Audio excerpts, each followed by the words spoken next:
Hello doctors, Assalamu alaikum. Welcome to Matrix Academy 30 minutes live discussion. প্রতিদিন রাত 9টায় আমরা matrix একাডেমির বিভিন্ন মেন্টররা একটা পার্টিকুলার টপিক নিয়ে আপনাদের সামনে আসি। সেই টপিক নিয়ে শর্ট একটা ডিসকাশনের জন্য, এবং সেই টপিক থেকে যদি আপনার পরীক্ষায় কোশ্চেন আসে, যেমন এফসিপিএস বা রেসিডেন্সি পরীক্ষা বা আপনার ডিপ্লোমা এক্সাম, সেই পরীক্ষাগুলোতে কোশ্চেন কোন ধরনের আসতে পারে এবং যে টপিকটা নিয়ে আমরা কথা বলবো সেই টপিকটা থেকে যদি কোশ্চেন আসে তাহলে কোন প্যাটার্নের কোশ্চেন আসবে, সেটা স্ট্যাম্প টু ফলস হোক কিংবা সিঙ্গেল বেস্ট আনসার হোক, কোন প্যাটার্নে কোশ্চেন আসে সেটা নিয়ে একটু আলোচনা করি। তো প্রতিদিনের সেই আয়োজনে আজকে সার্জারি ফ্যাকাল্টি থেকে আছি আমি ডক্টর আরিফুল ইসলাম। আমি বর্তমানে রেসিডেন্ট পিএইচডি হিসাবে আছি প্লাস্টিক সার্জারিতে। তো আজকে যে টপিকটা নিয়ে কথা বলবো সেই টপিকটাকে বলতে পারেন যে হচ্ছে আমাদের যে কোনো কম্পিটিটিভ এক্সামের পার্ল বলা যায়। পার্ল এই কারণে বললাম, কারণ হচ্ছে এই টপিকটা থেকে আপনি কোশ্চেন পাবেনই, সেটা প্যাথোলজিতে হোক, আপনার ক্লিনিক্যাল অ্যাপ্লিকেশনে হোক, কিংবা হচ্ছে আপনার ক্লিনিক্যাল এবং হচ্ছে আপনার ফিজিওলজি হোক, যেখানে হোক না কেন আপনি ওখান থেকে কোশ্চেন পাবেন। সে টপিকটা হচ্ছে ওন্ড এবং ওন্ড হিলিং। তো এই ওন্ড এবং ওন্ড হিলিং টপিকে যাওয়ার আগে বলে নেই যে হচ্ছে এই ওন্ড এবং ওন্ড হিলিং থেকে আপনার সিঙ্গেল বেস কোশ্চেন প্রায়শই আসে, বিশেষ করে এফসিপিএস পরীক্ষায় এবং হচ্ছে রেসিডেন্সি পরীক্ষায়। এখানে অনেকগুলো ইম্পর্টেন্ট টপিক আছে, এই টপিকটার ভিতরে সাব টপিক আছে যেখান থেকে আপনার পরীক্ষায় কোশ্চেন আসতে পারে। তো আমি প্রথমে একটু আপনাদেরকে দেখাবো যে বেসিক কনসেপ্টটা কি। একটা ওন্ড হলে ওন্ড হিলিংয়ের যে বেসিক কনসেপ্টটা, যেটাকে আমরা বলে থাকি যে ডাইনামিক প্রসেস, ওন্ড হিলিংটা হচ্ছে একটা ডাইনামিক প্রসেস। সো এই ডাইনামিক প্রসেসটার মধ্যে আপনারা যখন হচ্ছে ওন্ড হিলিংটা পড়াশোনা করবেন তখন দেখবেন যে হচ্ছে অনেকগুলো স্টেজ থাকে। সেই স্টেজের মধ্যে কোন স্টেজে কোন কোন ইভেন্ট ঘটে এবং সেই ইভেন্টগুলোর মধ্যে কোন কোন পার্টিকুলার সেলগুলো পার্টিসিপেট করে। তো এই জিনিসগুলো হচ্ছে আপনার লাগবে। এবং হচ্ছে পরবর্তীতে হচ্ছে ওন্ড হিলিং যখন হয়ে যায় তখন রিমডেলিং ফেজে গিয়ে কোলাজেন রিঅ্যারেঞ্জ হয়, সেটা কোন কোলাজেন থেকে কোন কোলাজেনে ট্রান্সফর্ম হয় সেটা আপনার পরীক্ষায় লাগবে। তো আমি প্রথমে একটু বেসিকটা আলোচনা করব, তারপর হচ্ছে আমি আমার টেক্সট বই যেটা, সেই টেক্সট বই থেকে দেখাবো যে আসলে ইনফরমেশনগুলো কোনটা আপনার জন্য ইম্পর্টেন্ট। তো যে কোনো পরীক্ষা দেওয়ার আগে আপনাকে একটু স্মার্ট হতে হবে এই সেন্সে যে হচ্ছে পুরো টপিকটাকে আপনি কিন্তু মাথায় নিয়ে যেতে পারবেন না। আপনি পরীক্ষায় যখন অনেকগুলো প্রিপারেশন নেবেন এবং হচ্ছে যখন আপনার অনেক পড়া থাকবে, যেটা আমি এফসিপিএসের কথাই বলি যে 3 ঘন্টার সেই বিশাল পরীক্ষার মধ্যে আপনার অনেকগুলো সাবজেক্টের অনেকগুলো হাজার হাজার টপিক নিয়ে যেতে হবে। তো আপনাকে কনসাইজ করে ফেলতে হবে যে ওই টপিক থেকে কোর জিনিসটা কী, এবং যদি পরীক্ষায় কোশ্চেন আসে তাহলে আমি কীভাবে মনে রাখবো বা কোশ্চেনগুলো আমি কীভাবে ক্র্যাক করবো। তো আজকে আমি আলোচনা করবো হচ্ছে ওন্ড হিলিং নিয়ে। তো আমি প্রথমে যদি একটু চলে যাই যে ওন্ড হিলিংয়ের ব্যাপারটা অ্যাকচুয়ালি কী। তো এই ওন্ডকে আমরা সবসময় বলি হচ্ছে ডাইনামিক প্রসেস। ওন্ডকে আমরা ডাইনামিক প্রসেস বলি এই সেন্সে যে হচ্ছে একটু আমি দেখাই যে ওন্ড হিলিং যখন একটা ওন্ড হয় তখন এই ওন্ডের পরে কিছু ইনফ্লামেটরি ফেজ থাকে, তারপরে হিলিংয়ের ফেজে চলে যায়। তো হিলিংয়ের ফেজে যাওয়ার পরে এই ওন্ডটা আপনার পার্টিকুলার কয়েকটা এপিসোডের মধ্য দিয়ে যায়। সেই এপিসোডগুলো হচ্ছে শুরু হয় হচ্ছে হিমোস্টেসিস থেকে। আপনি দেখবেন যে আমি যেহেতু সার্জারি ফ্যাকাল্টি থেকে, তো সার্জারি ফ্যাকাল্টির আমার যে টেক্সট বুক বেলিয়ান লাভে, সেখানে 3টা পার্টিকুলার ফেজের কথা বলা আছে ওন্ড হিলিংয়ে, এবং এই 3টা পার্টিকুলার ফেজের সাথে আরেকটা ফেজ থাকে, সেটা হচ্ছে আপনার হিমোস্টেসিস। তো ওন্ড যখন হয়, ওন্ডটাকে আমরা একটা ডাইনামিক প্রসেস বলি। দেখেন একটা কোথাও ইনজুরি হলো, সেই ইনজুরিটাই হচ্ছে আপনার ওন্ড। সেই ইনজুরিটা হওয়ার সময় এখানে কিছু টিস্যু ড্যামেজ হবে, এবং এই টিস্যু ড্যামেজটা একটা পার্টিকুলার টাইম পর্যন্ত হয়ে থাকে, যেমন ধরেন প্রথম 6 ঘন্টা, প্রথম 12 ঘন্টা। এর পরপরই কিন্তু আপনার ওন্ড হিলিংয়ের ফেজে চলে যায়। তো ওন্ড হিলিংয়ের ফেজে যাওয়ার সময় ওন্ডের ইনফ্লামেশন এবং হিলিং প্রসেস দুইটা কিন্তু একটা আরেকটাকে ওভারল্যাপ করে। তো এখানে আপনি দুইটাকে আলাদা করে যদি এন্টিটি হিসাবে পড়েন তাহলে আপনার কাছে ক্লামসি লাগতে পারে, কিন্তু যদি মনে করেন যে হচ্ছে এই ওন্ডটা হলো সেটা হিলিংয়ের পর্যায়ে যাবে, তো হিলিংয়ের পর্যায়ে যাওয়ার সময় প্রথমে যে ইনফ্লামেটরি ফেজগুলো থাকে সেই ইনফ্লামেটরি ফেজগুলোর সাথে হচ্ছে পরিফেরাটিভ ফেজগুলো ওভারল্যাপ করে যায়। সো তাহলে এই প্রথম কথা হচ্ছে যে ওন্ড হলো, এবং ওন্ডের যে প্রথম দিকের ট্রমা বা ওন্ডের যে ইভেন্টগুলো সেগুলোকে ওভারল্যাপ করে হিলিং প্রসেসটা শুরু হয়। এই কথাটা প্রথমে মাথায় রাখেন, তাহলে হচ্ছে পরবর্তীতে আলোচনাগুলো আপনাদের কাছে ইজি মনে হবে। তো এই ওন্ড যখন হলো, ওন্ড হিলিংয়ের বেসিক স্টেপ কিন্তু হচ্ছে 3টা। প্রথম হচ্ছে ইনফ্লামেটরি ফেজ, তারপর পলিফারেটিভ ফেজ, তারপর হচ্ছে ম্যাচুরেশন ফেজ। এই 3টা ফেজকে আবার কোথাও এই 3টা ফেজের সাথে আবার কোথাও আলাদা করে হিমোস্টেসিসের কথা বলা আছে। তো হিমোস্টেসিসটা কিন্তু ওন্ড হিলিংয়ের যদি আপনার পরীক্ষায় কোশ্চেন আসে, which of the followings are the steps or phases of wound healing, সেক্ষেত্রে কিন্তু আপনার এই তিনটা কিন্তু ট্রু দাগাবেন যদি ট্রু ফলসে কোশ্চেনটা আসে। এই তিনটাকে ট্রু দাগাবেন, যদি হিমোস্টেসিস থাকে তাহলে ট্রু দাগিয়ে দেবেন, যদি হিমোস্টেসিস না থাকে তাহলে ট্রু দাগানোর দরকার নাই। তো বেসিকলি শুরু হয় ইনফ্লামেটরি ফেজ থেকে, তারপর রিমডেলিং অর ম্যাচুরেশন ফেজে যায়। তো প্রথমে ওন হিলিংটা শুরু হয়েছে হিমোস্টেসিস থেকে, কোথাও একটা ট্রমা হলো, সেখানে ট্রমার কারণে টিস্যু ইঞ্জুরি হবে, টিস্যু ইঞ্জুরির মধ্যে আমার যে ব্লাড ভেসেলগুলো আছে সেই ব্লাড ভেসেলগুলো ওপেন হবে, তখন সেখানে ব্লিডিং হবে। সো সেই ব্লিডিংটাকে আমাকে স্টপ করতে হবে, তারপর হিলিংয়ে যেতে হবে। তো হিলিংয়ের জন্য স্টপ করার জন্য আমার ব্লিডিংটাকে হিল করার জন্য স্টপ করার জন্য প্রথম যে স্টেজটা সেটা হচ্ছে আপনার হিমোস্টেসিস। তো এই হিমোস্টেসিসে আপনার যে সেলটা হচ্ছে পার্টিকুলারলি পার্টিসিপেট করে সেটা হচ্ছে আপনার প্লেটলেট। আমি বলেছিলাম যে আলোচনার শুরুতে যে ওন হিলিংয়ের যে স্টেজগুলো আছে সেই স্টেজগুলোর মধ্যে আপনাকে জানতে হবে যে প্রত্যেকটা স্টেজের কোর ইভেন্ট কী হয় এবং সেই কোর ইভেন্ট যেটা থাকে সেখানে কোন সেলটা পার্টিসিপেট করে। তাহলে এই হিমোস্টেসিস ফেজে প্রথম যে কোর ইভেন্টটা পেলাম সেটা হচ্ছে স্টপেজ অফ ব্লিডিং। তো ব্লিডিং বন্ধ হলো কোন সেল দিয়ে, সেটা হচ্ছে আপনার প্লেটলেট দিয়ে। এখানে একটু বলে রাখি, যখন এই যে ওন্ড হওয়ার পর টিস্যু ইঞ্জুরি হবে, টিস্যু ইঞ্জুরি হওয়ার পরে সাব এন্ডোথেলিয়ার এখানে যে ব্লাড ভেসেলগুলো থাকে সেই ব্লাড ভেসেলগুলো ওপেন হবে। ওপেন হওয়ার পরে ব্লাড ভেসেলের এন্ডোথেলিয়ামের নিচে যে লেয়ার থাকে সেটাকে বলি সাব এন্ডোথেলিয়াল লেয়ার। এই সাব এন্ডোথেলিয়াল লেয়ারটা খুব ডেঞ্জারাস, কারণ এই সাব এন্ডোথেলিয়াল লেয়ারটা যদি কোথাও ওপেন হয়ে যায়, ইভেন আপনার ক্লোজ বডির মধ্যেও যদি ওপেন হয়ে যায়, সেখানে আপনার কোয়াগুলেশন ব্যাপারগুলো চলে আসবে।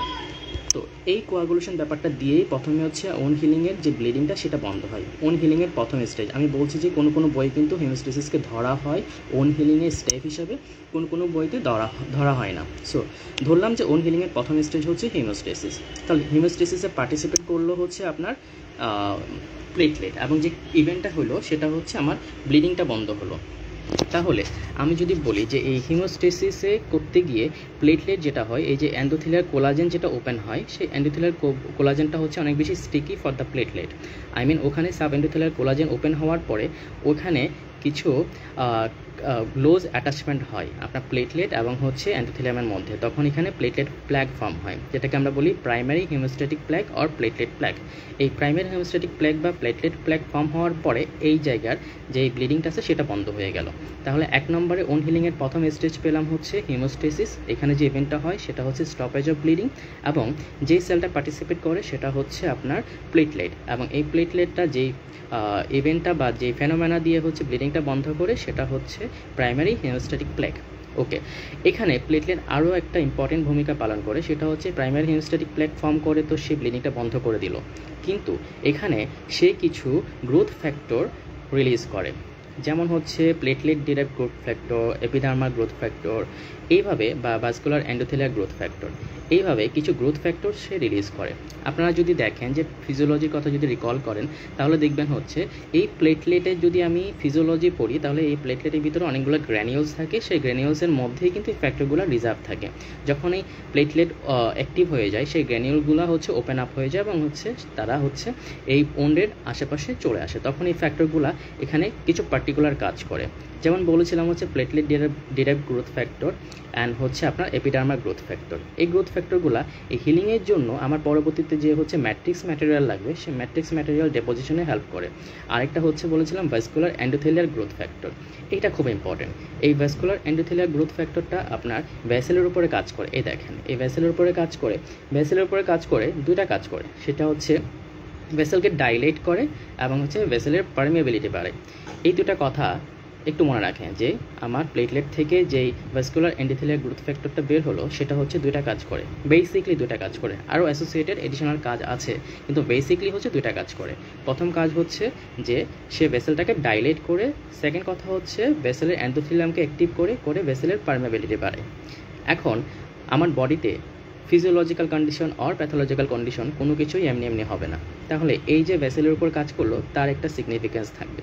সেই সিগনিফিকেন্সটা আসে হচ্ছে এই সেকেন্ড স্টেজে গিয়ে। হিমোস্টেসিস স্টেজে কিছু ব্যাপার স্যাপার ঘটে যেটা সেকেন্ড স্টেজটাকে ইনভাইট করে। তো এই পরের স্টেজটা ওন হিলিংয়ের পরের স্টেজটা হচ্ছে ইনফ্লামেটরি ফেজ। এই ইনফ্লামেটরি ফেজ যেহেতু বলেছি সেহেতু এখানে কিছু সেল থাকবে যারা ইনফ্লামেটরি ফেজটাকে মনিটর করবে। সেই সেলগুলোর মধ্যে আপনার দুই ধরনের সেল থাকে, নিউট্রোফিল, মনোসাইট, এই দুইটা সেল বেসিকলি পার্টিসিপেট করে। তো এই যে বললাম যে প্লেটলেট থেকে প্রথম স্টেজে মানে হিমোস্ট্যাসিস ফেজে যে দুই ধরনের গ্রোথ ফ্যাক্টর রিলিজ হয়, ভাস্কুলার এন্ডোথেলিয়াল গ্রোথ ফ্যাক্টর, যেটা দুইটা কাজ করে, সেটা হচ্ছে ভেসেল ডাইলেট করে এবং হচ্ছে ভেসেলের পারমেবিলিটি বাড়ায়। এই একটাই কারণে ভেসেল যদি ডাইলেট করে তাহলে অনেক বেশি ব্লাড আসবে, এবং অনেক বেশি ব্লাড আসা মানে হচ্ছে ব্লাডের মধ্যে যেই দুইটা পার্টিকুলার সেলের কথা বললাম, নিউট্রোফিল এবং মনোসাইটের কথা বললাম, তারা এখানে অনেক বেশি অ্যাকুমুলেট হবে, এবং পারমেবিলিটি বাড়ার কারণে এই ভেসেল থেকে বের হয়ে তারা ওন্ডে যেতে পারবে। আদারওয়াইজ হচ্ছে ওন হিলিংয়ের পরের স্টেজটা কিন্তু ইনিশিয়েট হবে না। তাহলে ওন হিলিংয়ের পরের স্টেজ পেলাম হচ্ছে ইনফ্লামেটরি ফেজ। এই ফেজে যে ঘটনা ঘটে সেটা হচ্ছে ইনফ্লামেটরি ইভেন্টগুলো ঘটে, এবং যেই সেলগুলো পার্টিসিপেট করে সেটা হচ্ছে আপনার নিউট্রোফিল, মনোসাইট, ম্যাক্রোফেজ। এই ইনফ্লামেটরি ফেজটা, আচ্ছা এবার আসেন টাইমিং। এই টাইমিংটা কিন্তু লাগবে, কত দিন পর্যন্ত বা কত আওয়ার পর্যন্ত এই ফেজগুলো কোনটার হয়। এখানেও একটা কথা বলে রাখি, সেটা হচ্ছে এমন পার্টিকুলার ব্যাপার নাই যে হচ্ছে এই ফেজটা পুরোপুরি শেষ হবে তারপর এই ফেজটা শুরু হবে, তারপর এই ফেজটা পুরোপুরি শেষ হবে তারপর এটা শুরু হবে। এটা কিন্তু একটা আরেকটাকে ওভারল্যাপ করে, মানে এই ফেজটা শেষ হওয়ার আগে এটা শুরু হয়ে যায়, এভাবে ওভারল্যাপ করে। তো হিমোস্ট্যাসিস বলা হয়ে থাকে যে মিনিটস, উইদিন মিনিটসের মধ্যে হিমোস্ট্যাসিসটা শুরু হয়ে যায় এবং হচ্ছে বন্ধ হয়ে যায়। ওই যে আমি যদি রিকল করি যে হচ্ছে ব্লিডিং টাইম, ক্লটিং টাইম, সেটা অলমোস্ট 6 থেকে 10 মিনিট পর্যন্ত এই হিমোস্ট্যাসিস ফেজটা চলে। এরপর ইনফ্লামেটরি ফেজটা চলে আপনার 72 আওয়ার্স পর্যন্ত, মানে আপনার কোথাও ট্রমা হলো, এরপর প্রথম 72 আওয়ার্স যেটা, সেটা হচ্ছে ইনফ্লামেটরি ফেজের জন্য। এই 72 আওয়ার্সকে আবার দুই ভাগে ভাগ করা হয়, সেটা হচ্ছে আর্লি ইনফ্লামেটরি ফেজ এবং late inflammatory phase. Early inflammatory phase হচ্ছে প্রথম 24 ঘন্টা, এবং লেট ইনফ্লামেটরি ফেজ হচ্ছে 24 থেকে 72 আওয়ার্স। এই প্রত্যেকটা কথাই কিন্তু ইম্পর্টেন্ট। আপনার যখন পরীক্ষায় কোশ্চেন আসবে তখন স্ট্যাম্প দিয়ে ট্রু ফলসে এখান থেকেই দিবে, যে এভাবে দিতে পারে। আমি যদি এক্সাম্পল হিসাবে বলি যে early inflammatory phase persist up two 72 hours, তাহলে এটা কিন্তু আপনার ফলস, আপনার হচ্ছে 24 আওয়ার্স। অর আপনি যদি বলেন বা এভাবে যদি কোশ্চেনটা বলে যে late inflammatory phase persist up to 24 hours, তাহলে এটাও কিন্তু ফলস। তাহলে এই ইনফ্লামেটরি ফেজটাকে দুই ভাগে ভাগ করব। প্রথম হচ্ছে ট্রমা থেকে শুরু করে প্রথম 24 hours inflammatory early inflammatory phase, এবং 24 to 72 আওয়ার্স সেটা হচ্ছে লেট ইনফ্লামেটরি ফেজ। আপনি আওয়ার্স দিয়েও মনে রাখতে পারেন, ওর ডে দিয়েও মনে রাখতে পারেন, পরীক্ষায় দুভাবে আসতে পারে। প্রথম 24 ঘন্টা মানে একদিন, 1 থেকে 2 দিন, এইভাবে পরীক্ষায় কোশ্চেন আসতে পারে। তাহলে আর্লি ইনফ্লামেটরি ফেজ হলো প্রথম 24 আওয়ার্স পর্যন্ত, প্রথম 24 to 48 আওয়ার্স পর্যন্ত, এবং হচ্ছে পরে লেট ইনফ্লামেটরি ফেজ হচ্ছে 48 to 72 আওয়ার্স, মানে 3 দিন পর্যন্ত লেট ইনফ্লামেটরি ফেজ হয়। এবার আসেন যে যেহেতু ভাগ করেই ফেললাম যে ইনফ্লামেটরি ফেজকে দুই ভাগে ভাগ করছি, যে আর্লি ইনফ্লামেটরি ফেজ এবং লেট ইনফ্লামেটরি ফেজ। এবার এই ইনফ্লামেটরি ফেজে যে দুইটা সেলের কথা বলেছিলাম, একটা হচ্ছে আপনার নিউট্রোফিল, একটা হচ্ছে আপনার মনোসাইট। তো এই নিউট্রোফিলটা করে কি, প্রথম আর্লি ইনফ্লামেটরি ফেজে পার্টিসিপেট করে, আর লেট ইনফ্লামেটরি ফেজে হচ্ছে মনোসাইট পার্টিসিপেট করে। সেই মনোসাইট পরবর্তীতে গিয়ে আপনার ম্যাক্রোফেজে কনভার্ট হয়। ম্যাক্রোফেজে বেসিকলি ইনফ্লামেটরি ফেজের মেইন রোলটা প্লে করে। তো এইখানে এই ইনফ্লামেটরি ফেজে যখন নিউট্রোফিল আসলো আর্লি ইনফ্লামেটরি ফেজে প্রথম 24 to 48 আওয়ার্সে, তখন এই নিউট্রোফিল থেকে কিছু ক্যামোকাইন রিলিজ হয়, কিছু আপনার মেডিয়েটার্স রিলিজ হয়। সেই মেডিয়েটার্স রিলিজগুলোকে আমরা বলেছি ভাইজো অ্যাক্টিভ অ্যামাইন। এখানে পেয়েছিলাম ভাস্কুলার এন্ডোথেলিয়াল গ্রোথ ফ্যাক্টর। এখানে প্রথম দিকে আমরা পেলাম হচ্ছে নিউট্রোফিল, সেটা যে কেমিক্যাল রিলিজ করে বা আপনার ভাইজোঅ্যাক্টিভ অ্যামাইন রিলিজ করে, সেগুলো হচ্ছে এখানে একটা মেজর রোল প্লে করে। তার মধ্যে হচ্ছে দুইটা মেডিয়েটার্সের কথা আপনার অবশ্যই মনে রাখতে হবে। একটা হচ্ছে হিস্টামিন এবং হচ্ছে সেরোটোনিন। তাদের কাজই কিন্তু সেম, তারা ভাস্কুলার পারমেবিলিটি বাড়াবে, তারপর হচ্ছে অ্যাঞ্জিওজেনেসিসকে এনহ্যান্স করবে। অ্যাঞ্জিওজেনেসিস বেসিক্যালি শুরু হবে না, বাট এটাকে ইনিশিয়েট করবে, এবং হচ্ছে আপনার ভাস্কুলার পারমেবিলিটি বাড়াবে, ভাইজোডাইলেট করবে, এই কাজগুলো করবে। তাহলে ইনফ্লামেটরি ফেজকে দুভাগে ভাগ করলাম। Early inflammatory phase 24 to 48 hours, যে সেলটা পার্টিসিপেট করলো সেটা হচ্ছে নিউট্রোফিল, এবং যে ঘটনাটা ঘটলো সেটা হচ্ছে নিউট্রোফিল থেকে কিছু ভাইজোঅ্যাক্টিভ অ্যামাইন রিলিজ হবে।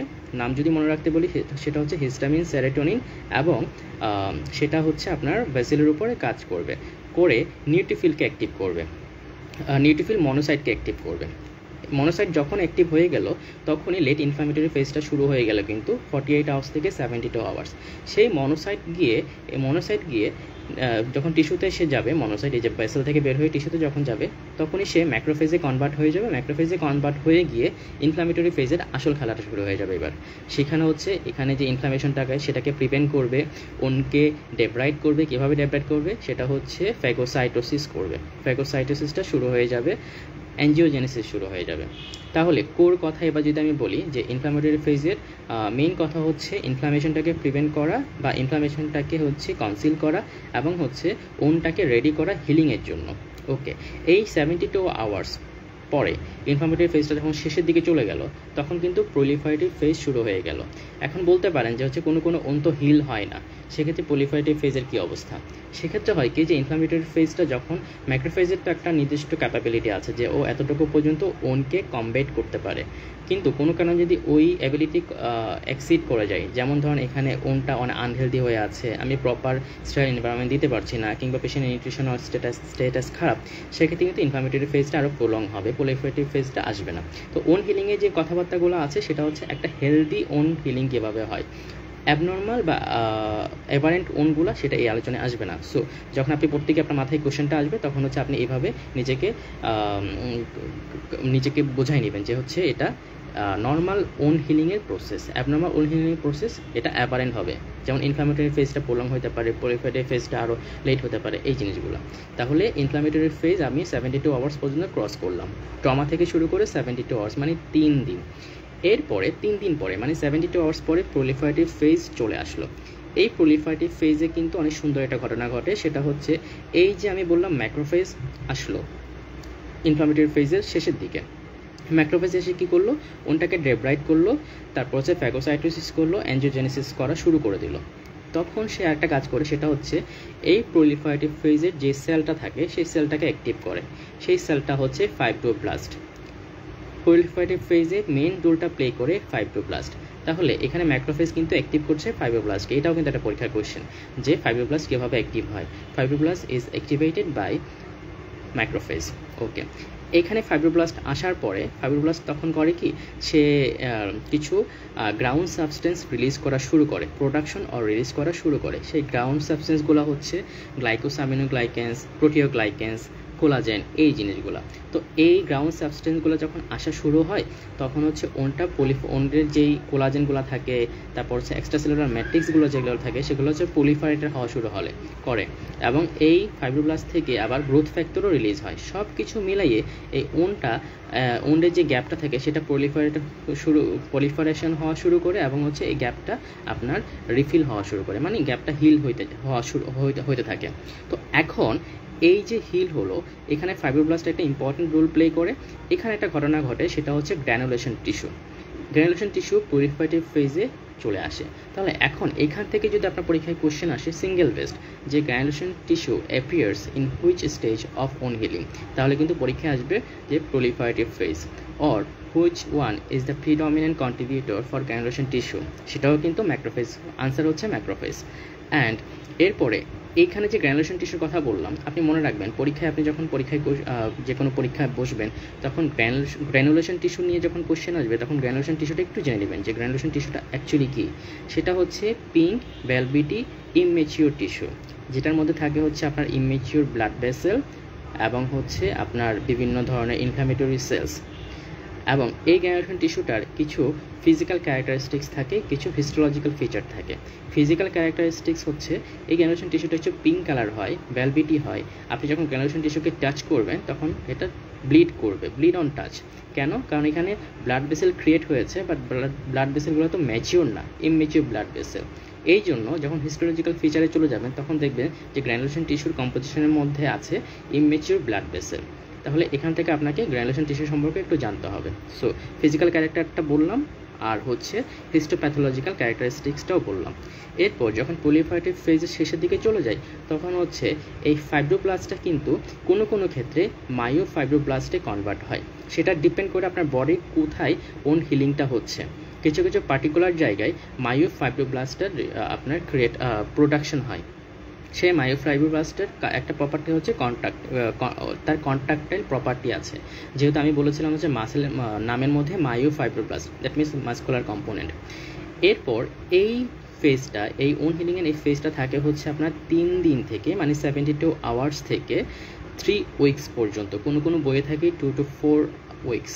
আপনি যদি আমাদের টেক্সট বই বেরিয়ান লাভ পড়েন তাহলে দেখবেন যে ওখানে কিন্তু লেখা আছে যে হচ্ছে 2 to 4 উইকস, বাট প্যাথোলজির বইয়ে দেখবেন সেখানে বলা আছে 3 উইকস। তো মনে রাখার জন্য আপনি এটা মনে রাখতে পারেন যে 3 দিন পর্যন্ত ইনফ্ল্যামেটরি ফেজ, 3 দিন থেকে 3 সপ্তাহ পর্যন্ত হচ্ছে প্রলিফারেটিভ ফেজ।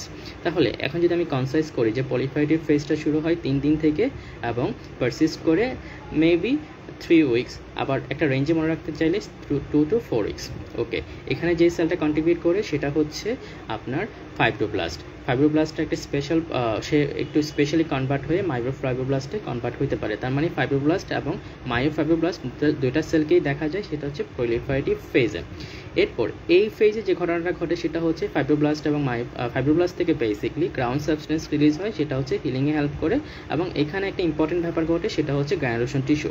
সেই গ্র্যানুলেশন টিস্যুর কম্পোজিশন আছে, সেখানে একটা ইম্পর্টেন্ট কম্পোজিশন হচ্ছে ইমেচিউর ব্লাড ভেসেল।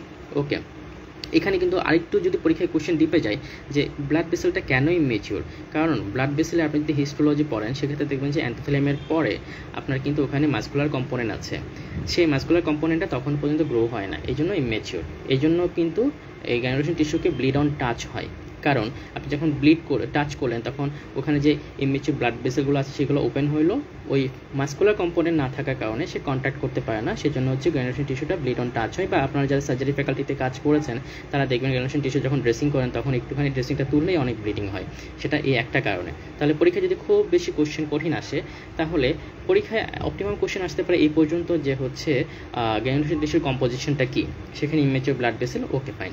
যদি আরও কঠিন হয় সেক্ষেত্রে কিন্তু জানতে চাইতে পারে why granulation tissue bleed on touch or why vessel can't contact in the stage of proliferation or in granulation tissue, সেক্ষেত্রে কিন্তু বলতে হবে অ্যাবসেন্স অফ মাসকুলার কম্পোনেন্ট।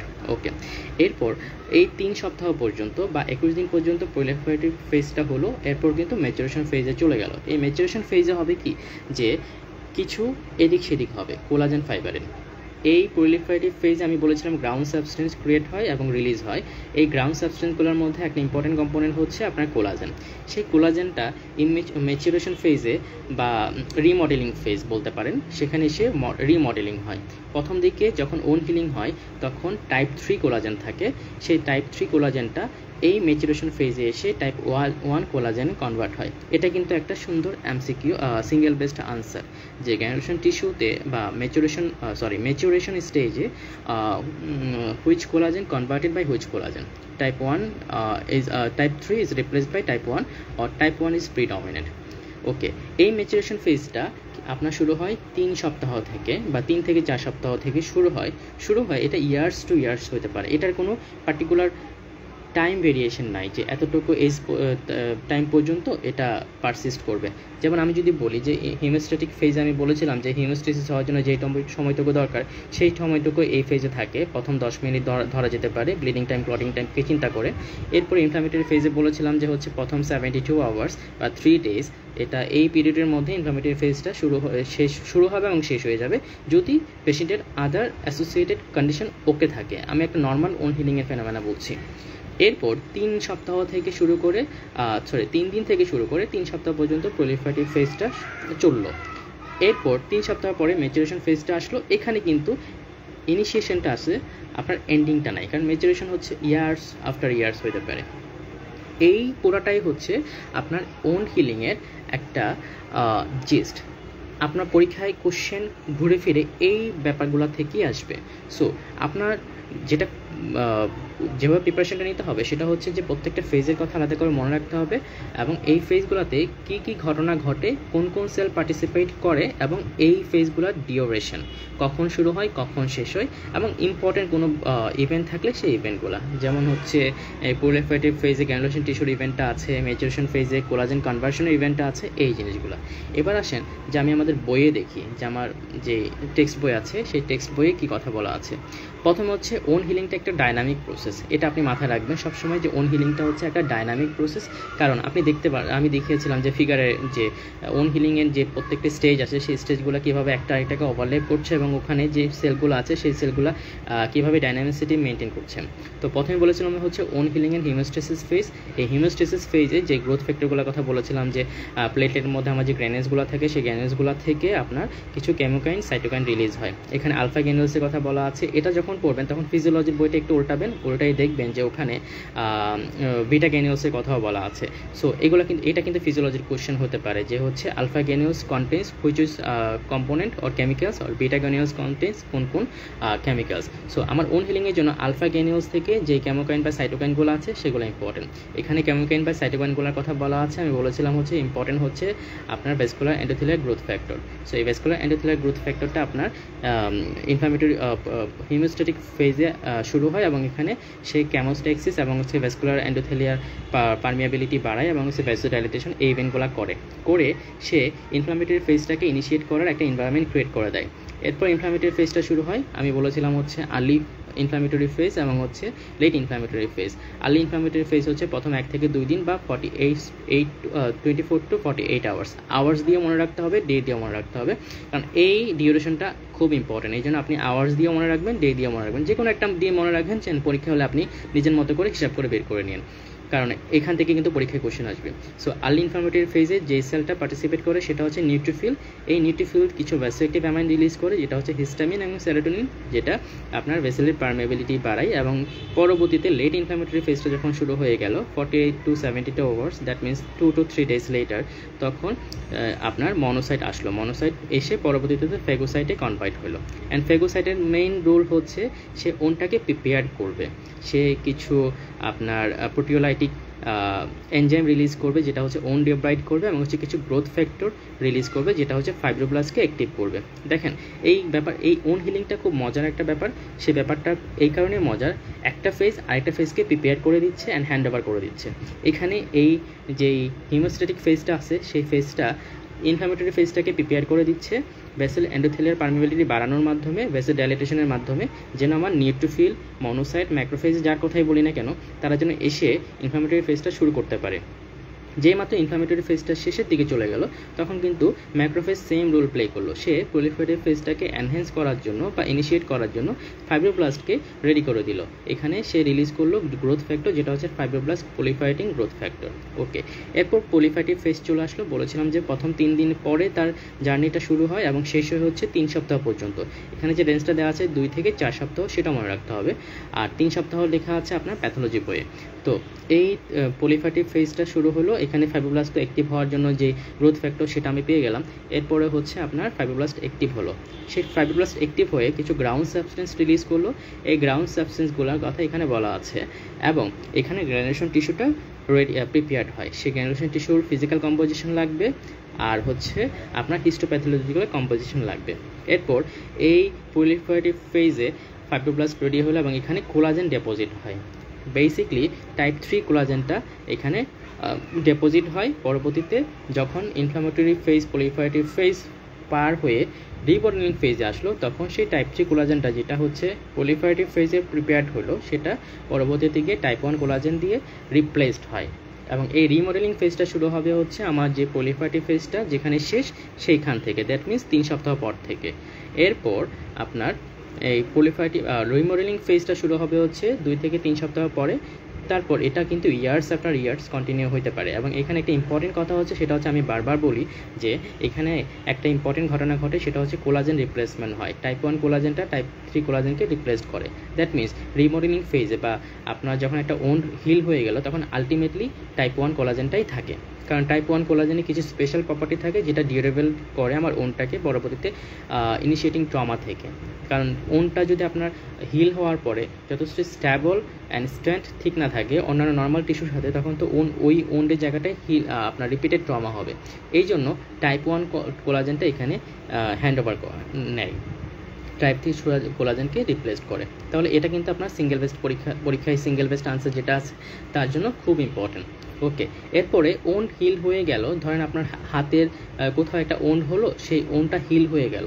এখন নর্মাল টিস্যুর সাথে নর্মাল টিস্যুর যে স্ট্যান্ড, সেই স্ট্যান্ডের সাথে সেই হিল যেই জায়গাটুকু আপনার হিল হলো তার স্ট্যান্ড কতটুকু থাকবে।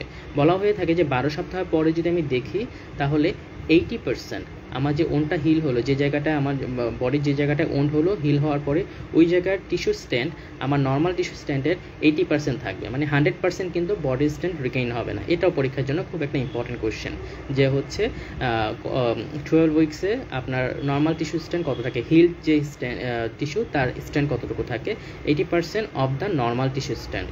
ওকে, এখানে 80%-এর কথা বলা আছে। আপনি যদি প্যাথোলজি বই খুলেন তাহলে দেখবেন হচ্ছে ওখানে 70%-এর কথা বলা আছে। এই হলো একটা ওন্ড হিলিংয়ের ইন ব্রিফ। তো এটা কিন্তু টপিকটা ছোট কিন্তু খুব ইম্পর্টেন্ট টপিক। আপনি যদি পরীক্ষার সময় কিছু পড়ে যান বা না যান, দু একটা টপিক থাকে যেগুলো পড়ে যেতেই হবে, তার মধ্যে এই টপিকটা হচ্ছে একটা ইম্পর্টেন্ট টপিক। এটা নিয়ে এই যে আমি যে এখানে কিছু কেমোকাইন বা সাইটোকাইনের কথা বললাম, আপনি দেখবেন রবিন্স প্যাথোলজির একটা চার্ট দেওয়া আছে ইনফ্লামেশন চ্যাপ্টারটার মধ্যে। ওই চার্টের মধ্যে কিছু ভাগ করা আছে যে কোন সাইটোকাইন বা কেমোকাইনগুলো ভ্যাসো ডাইলেট করে, কোনটা ভ্যাসো কনস্ট্রিক্ট করে, কোনটা ভ্যাসকুলার এন্ডোথেলিয়াল পারমিয়াবিলিটি বাড়ায়, এই জিনিসগুলো ওগুলোও এটার সাথে মিলাইয়ে পড়বেন। তাহলে এই হিলিং বা ওন্ড এখান থেকে আপনার পুরো গ্রিপ চলে আসবে এবং আপনি পরীক্ষায় খুব ইজিলি আনসার করে আসতে পারবেন। তো আজকে এই ছিল আমাদের ইন ব্রিফ শর্ট আলোচনা ওন্ড হিলিং নিয়ে। তো এই ওন্ড হিলিং নিয়ে পরীক্ষায় কীভাবে কোশ্চেন আসে বা কোথা থেকে কোশ্চেন আসতে পারে, প্রথমে আমি একটু বেসিকটা আলোচনা করলাম, তারপরে হচ্ছে আপনাকে দেখালাম যে আমাদের টেক্সট বইয়ে কোথায় কোন কথাগুলো আছে। তো এভাবে যদি আপনি প্রিপারেশনটা নেন তাহলে আপনার পরীক্ষায় কোশ্চেন যেভাবে আসুক না কেন আপনি খুব সুন্দর করে ক্র্যাক করে আসতে পারবেন। তো আজকে টপিক এই পর্যন্তই থাকুক। পরবর্তীতে হচ্ছে ওন্ড হিলিংয়ের পরে যে অ্যাপারেন্ট ওন্ড হিলিং হয়, মানে নর্মাল ওন্ড হিলিংয়ের বাইরে গিয়ে ওন্ড হিলিংটা যদি নর্মাল না হয় সেক্ষেত্রে কী কী ইভেন্ট হতে পারে, ওখান থেকে পরীক্ষায় কীভাবে কোশ্চেন আসে সেটা নিয়ে আমি পরবর্তী ক্লাসে আলোচনা করব। তো প্রতিদিন রাত 9টায় চেষ্টা করবেন ম্যাট্রিক্স একাডেমির সাথে থাকার জন্য। আমরা 30 মিনিটস কোনো একটা পার্টিকুলার টপিক নিয়ে কথা বলি এবং ওই টপিক নিয়ে কীভাবে কোশ্চেন আসে বেসিকটা বোঝানোর চেষ্টা করি, পরীক্ষায় কোশ্চেনগুলো দেখানোর চেষ্টা করি। সবাই ভালো থাকবেন, প্রিপারেশন নেবেন সুন্দর করে। যেই ফ্যাকাল্টিতে পরীক্ষা দেন না কেন পরীক্ষা ভালো হবে, আর যে সাবজেক্টে পরীক্ষা দিতে যাচ্ছেন ইনশাআল্লাহ আপনাদের চান্স হবে। ভালো থাকবেন, আল্লাহ হাফেজ।